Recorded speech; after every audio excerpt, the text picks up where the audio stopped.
Bom, galera, tudo bem? Boa noite a todos. Primeiramente, eu gostaria de agradecer a todos vocês pela presença aí hoje. Sabemos muito bem, mediante as condições que estamos passando nesse momento no nosso país, né, também não somente no nosso país, no mundo também, tá? E dessa forma nós temos que nos adaptar às mudanças que constantemente venhamos sofrendo, tá bom? E aí, nossa aula de hoje, ela está relacionada à disciplina Organização do Trabalho, Normas e Meio Ambiente, tá? Ela está voltada tanto para a turma 0519 e a turma 0220, que é a turma também nova, ok? Antes de eu falar e frisar para vocês, esse vídeo eu estou aqui tá no YouTube, vocês podem acessar ele diversas vezes para poder entender todo o contexto, tá? Da matéria. Além disso, eu vou estar passando no final dessa aula um trabalho, uma atividade que vocês vão realizar, tá bom? Mas eu vou explicar ela com calma, beleza? Então vamos começar. Antes de eu começar a falar um pouquinho sobre a matéria do dia de hoje, eu tenho que contextualizar como é que foi nossa aula anterior, tá? Então a primeira coisa que eu falei para vocês sobre o controle total da qualidade. O que esse controle total da qualidade está voltado, tá? A gente fala de qualidade, a gente está falando de um conceito, né? E esse conceito, ele não pode abranger somente uma área de uma organização, ele não pode abranger somente o nível estratégico da organização. Quando eu estou falando de conceito, ele abrange toda a organização, desde do conselho administrativo, o presidente, até a operação, até aquele colaborador que está no dia a dia ali no contato com o cliente. O cliente, ele percebe quando a empresa tem qualidade, quando todo o teu processo, quando toda uma cultura de qualidade está pautada em cima dela, tá? E aí é interessante a gente frisar que a primeira coisa como vantagem, né, é a redução de desperdício. Olha o que a gente está vivendo hoje, gente. Estamos em um mundo de constante evolução e mudança. E cada vez mais, quando a gente fala de produtividade, né, a gente está falando de reduzir desperdício de fato. Qualquer coisa que você faz dentro da tua casa, dentro da tua empresa, tem que ser feito com produtividade, tem que ser feito com ótimo esforço. Não pode deixar que as coisas possam acontecer como era antigamente na época de produção em massa, que tudo você fazia, produzia e não era feito nenhuma análise, nenhum entendimento de que forma e para que aquilo servia, né? O entendimento disso é que a evolução vem gerando novas práticas de gestão, novas práticas operacionais, e cada vez mais, como segunda vantagem, vem fazendo o quê? Que a gente reduz o ciclo de tempo e de resultado. Então, o que é reduzir ciclo de tempo e resultado? Cada vez mais, com a mudança, com a globalização, com a tecnologia, o tempo de entrega, o tempo de oferta de um novo produto encurtou. Antigamente você lançava um iPhone uma vez ao ano, hoje é em 6 meses.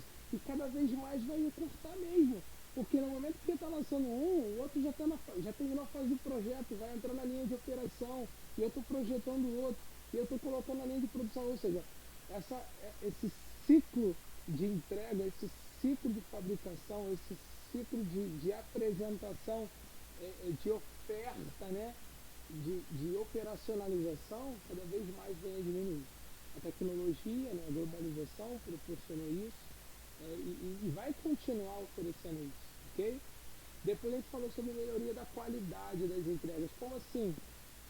Quando eu estou falando de melhoria da qualidade, eu estou falando você entregar um produto, um serviço, uma atividade com excelência.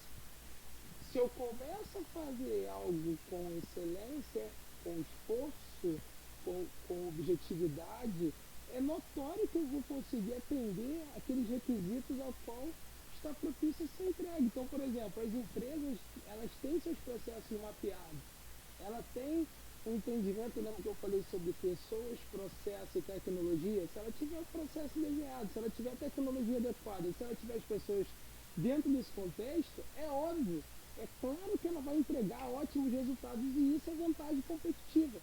Então hoje, quando a gente fala de qualidade e controle total, é você ter um domínio, um conceito de qualidade dentro da sua organização, ok? Então fechamos essa parte. Depois eu falei sobre o método 5S, né, que é o housekeeping, que é o que? É um conceito relacionado à limpeza. Quando eu falo limpeza, é clean mesmo, as coisas no seu devido lugar, sem que você encha de informações. Então, ele é pautado na organização e eficiência. Por que organização? As coisas organizadas, mais rápido eu faço. E eficiência é a forma como eu realizo. Tanto é que eu coloquei aí nesse ciclo para vocês aí, ó, primeiro começa pelo senso da organização. Como as coisas ficam dispostas, como os meus recursos que eu preciso no meu local de trabalho fica disposto para mim. Imagina você trabalhar num setor que você não tem os recursos básicos de operação próximo de você e aquilo que você necessita, você vai perder tempo, você não vai ter eficiência, você não vai produzir, ok? Depois eu falo sobre senso de limpeza. O que seria o senso de limpeza, gente? É que você dispor de materiais, dispor de recursos, de um espaço físico que você tenha a disponibilidade dos recursos, mas que eles estejam arrumados, que as coisas estejam nos seus devidos lugares, que você não veja sujeira, porque isso mexe também com a qualidade das pessoas e, consequentemente, mexe com o próximo senso quando está falando de saúde e higiene. Aí lembra que eu comentei, quem gosta de ficar num lugar sujo? Ninguém. Quando você termina de arrumar a sua casa, por exemplo, você se sente melhor. Essa sensação, que é fator interno, você só sente quando você consegue oferecer, quando você consegue implementar um programa de 5S, um método, um modelo, tá ok? Depois a gente parte para uma das mais difíceis, que é a autodisciplina, né? A gente sabe que, infelizmente, o brasileiro tem uma dificuldade muito grande de ser disciplinado. Dentro das empresas acontece isso, por mais que algumas empresas ofereçam diversas metodologias, diversos mecanismos e ferramentas para dar produtividade, mas depende dele entender o que ele tem que fazer, que está muito ligado ao senso de utilização. Para que eu... você chega na sua empresa e avalia, o que eu tenho que fazer hoje? Né? Para que serve isso? Para que não serve aquilo? Às vezes tem colaborador que está 8 horas dentro da empresa e produz em 3 horas. As outras 5 horas é horas ociosas. Ele poderia estar fazendo alguma outra coisa.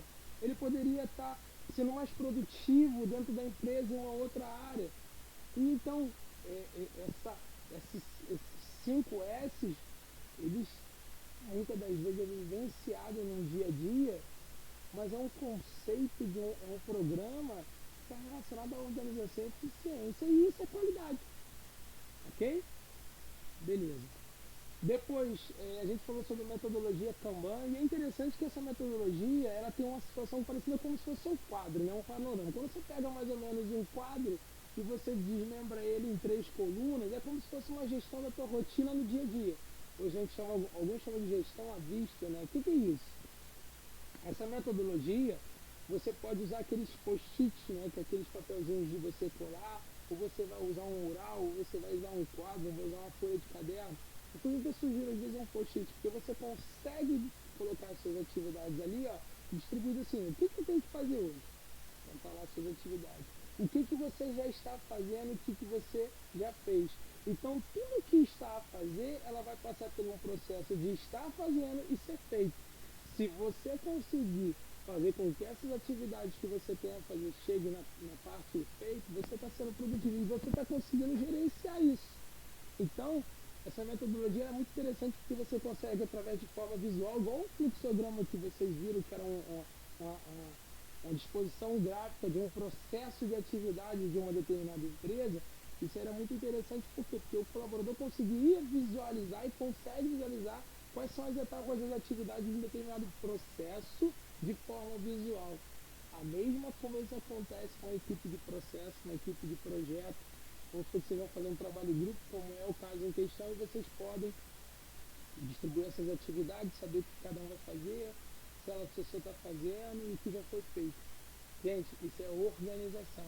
Organizar minimamente as suas tarefas no dia é muito importante para que você possa atingir os seus resultados, ok?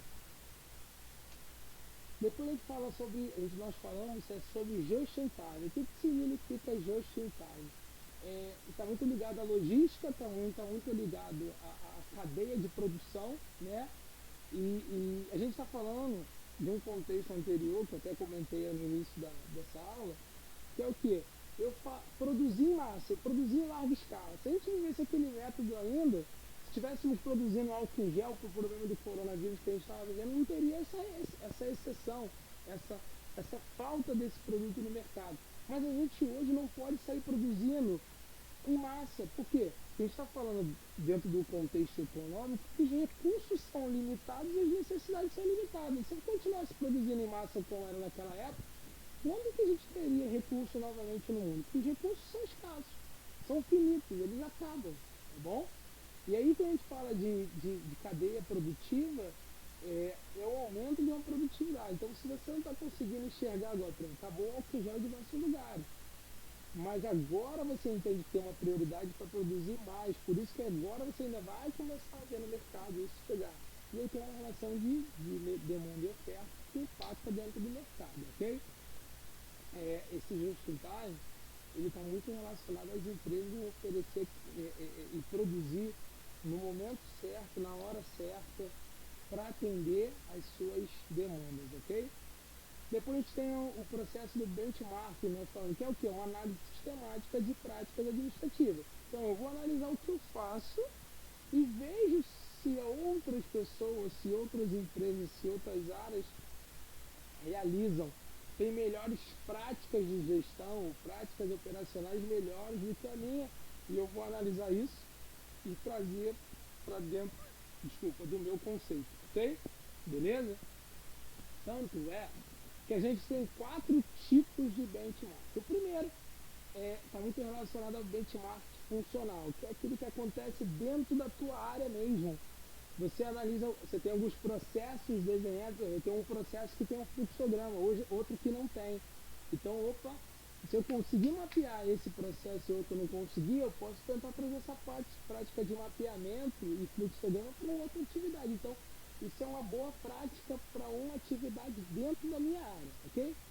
A gente tem o benchmark interno que acontece dentro de uma empresa e eu analiso uma outra área que tem boas práticas, que realiza melhor do que eu, e eu vou olhar isso e vou trazer para o contexto do meu negócio, beleza?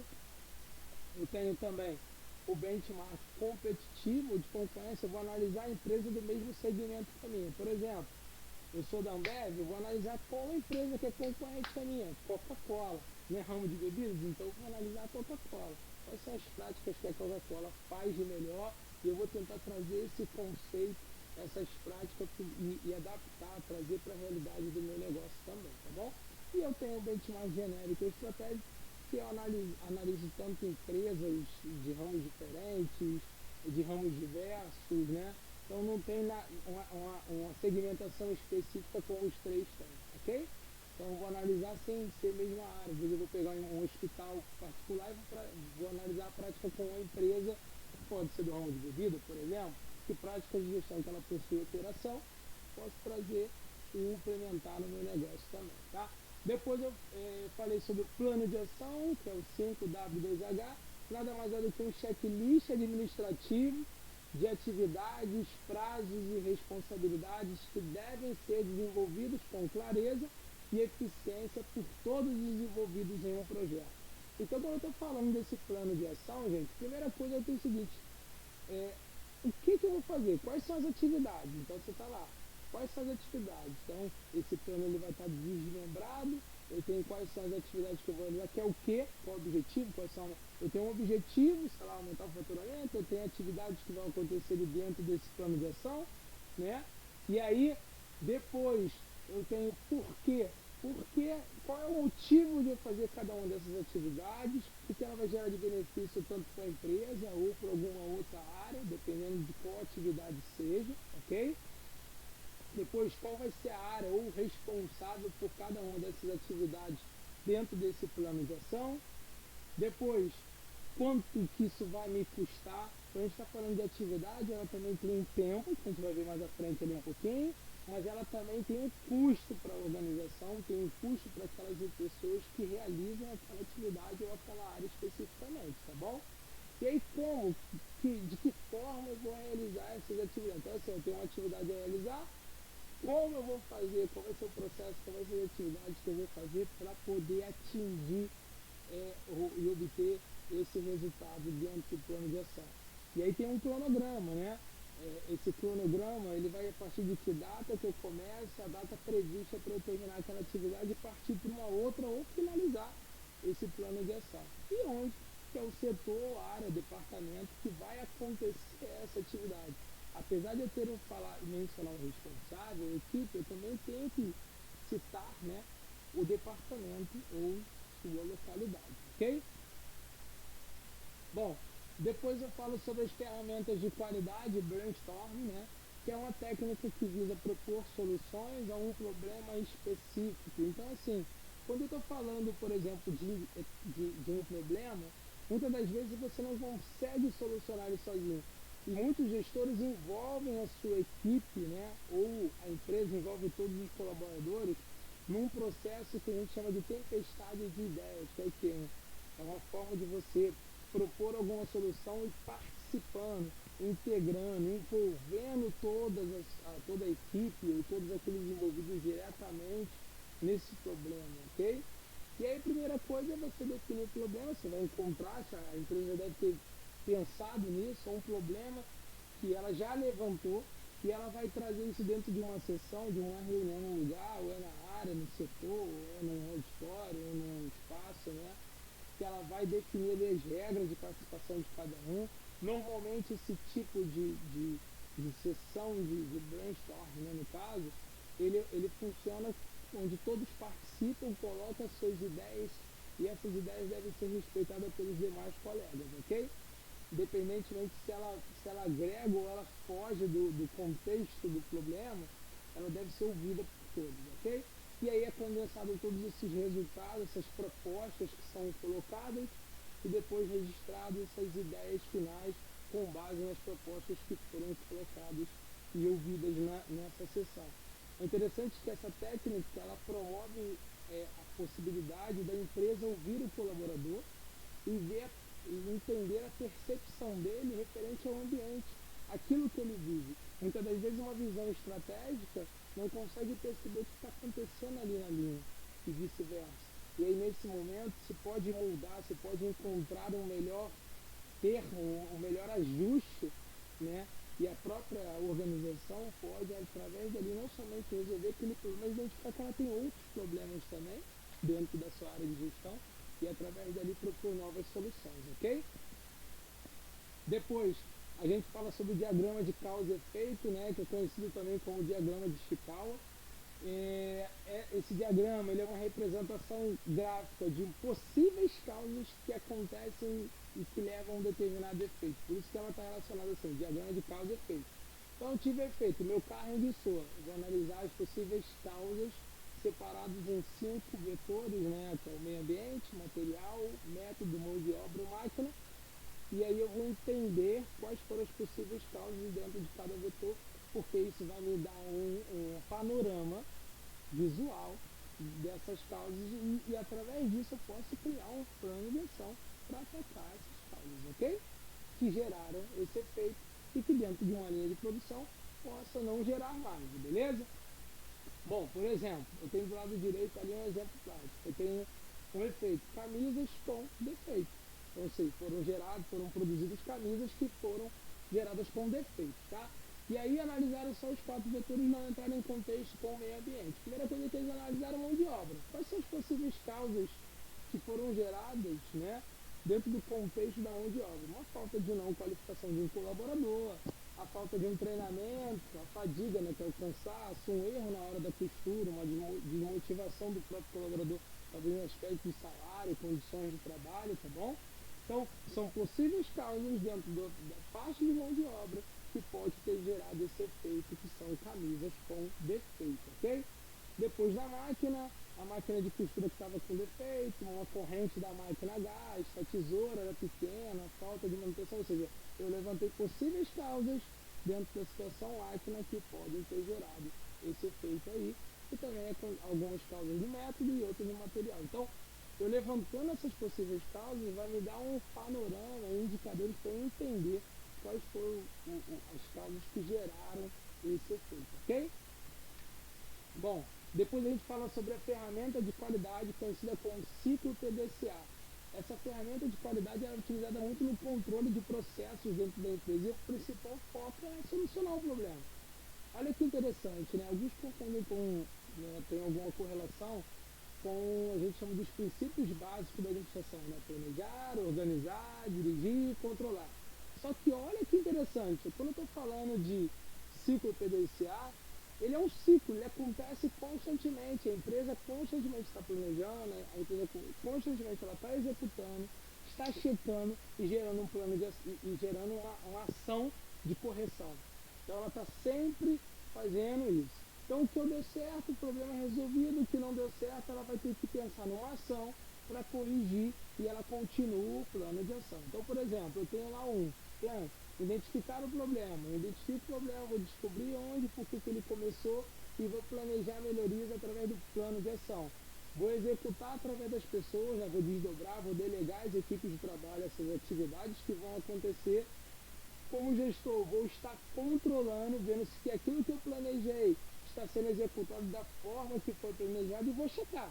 Depois, deu certo? Legal, uma prática correta. Não deu certo? Eu vou passar novamente no ciclo para planejar, executar, checar e ver se deu certo. Então, constantemente na nossa vida acontece isso. Eu vou dar um exemplo, pode ser em consideração, se você vai começar a fazer uma atividade física, primeira coisa, eu vou planejar onde eu vou fazer, qual é o horário, como é que vai ser minha alimentação, como é que vai ser minha rotina, meu tempo disponível. Você vai começar a executar e você vai checar isso através de quê? Do médico, na hora da balança, na sua alimentação principalmente também, e vai ver se o que está dando certo, o que você está conseguindo atingir com o resultado e aquilo que você não está atingindo, você novamente vai fazer um ciclo de PDCA, ok? E aí a gente parte para a hora da prática. O que é a hora da prática? Vocês vão se juntar em grupos de 4 alunos. Ah, professor, a gente não está conseguindo se ver, mas a gente tem a tecnologia e vocês podem realizar isso em grupo utilizando a tecnologia. Que é o quê? Vocês foram contratados como consultor de uma loja de produtos de artigos esportivos situada no calçadão de Campo Grande. Até o final do ano de 2019, as vendas e a saúde financeira da empresa estavam equilibradas. Porém, o consumo e o fluxo de clientes vem diminuindo constantemente. Neste caso, identifique os principais problemas utilizando ciclo PDCA e diagrama de causa e efeito, tá? E depois você vai elaborar um plano de ação 5WH para que a empresa consiga ter uma opção de retomada de vendas. Então, assim, o que eu quero avaliar com essa atividade? É uma atividade simples, é uma atividade complexa, mas a gente está vendo hoje que a gente tem que se colocar na figura de um gestor, de um microempresário, para entender que a economia está passando por diversas mudanças e vocês precisam se adaptar em relação a isso. E para tanto, você vai analisar os problemas que estão acontecendo e criar um plano de ação para poder chegar a esse resultado. O trabalho vai ser entregue, vocês vão fazer isso ou no Word ou no Excel e vão me enviar por e-mail até o dia 24 de março de 2020 o endereço de e-mail está aí, ok, galera? Então, gostaria de agradecer pela aula de hoje. Tá? Qualquer dúvida que vocês tenham, vocês podem comentar no vídeo no YouTube. Você pode dar o like ou não dar o like, tá? Ou se você quiser também assinar o canal, porque eu vou estar postando outros vídeos também. E se vocês tiverem alguma outra dúvida, vocês podem fazer comentário no vídeo ou enviar uma mensagem por e-mail ou pelo WhatsApp, tá bom? Fiquem com Deus, sigam as orientações da Organização Mundial de Saúde. Tenham uma ótima noite, um abraço para todos vocês. Bye.